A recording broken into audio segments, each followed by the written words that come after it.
Vittala temple was built with the mind of creating a celestial palace here on earth. With that in mind, the king assembled the architects and great engineers and then great craftsmen to create this wonderful building that can also have a wonderful sound that will please God. Attached directly to the temple is what is called the Ranga Mandapa, or the stage pavilion. Here there are many pillars, some reaching to a height of nearly 12 feet.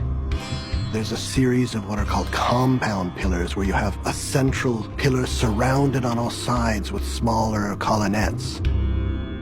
These colonnettes are famous because when they're struck, they emit beautiful and haunting sounds.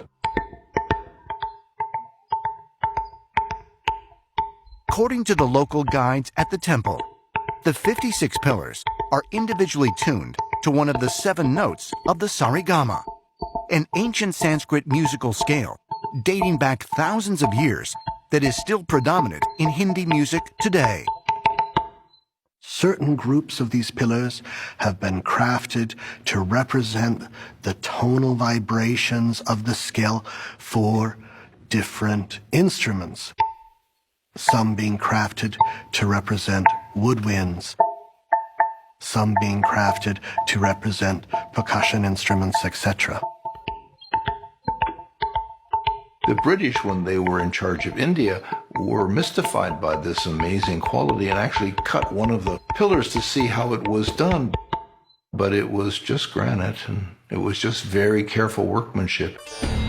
While the stone pillars themselves seem like simple technology, recent analyses have revealed they may be comprised of an advanced geopolymer blend of granite with silicate particles and metallic alloys.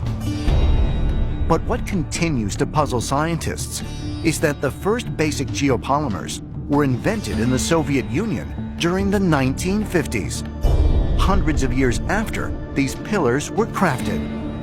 As a geologist, how this was done is really baffling and amazing.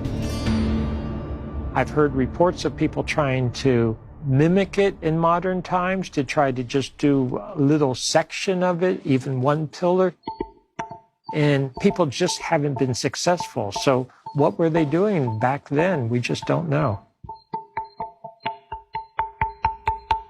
According to Hindu priests, each of these pillars was specifically tuned harmonically in order to communicate with the gods.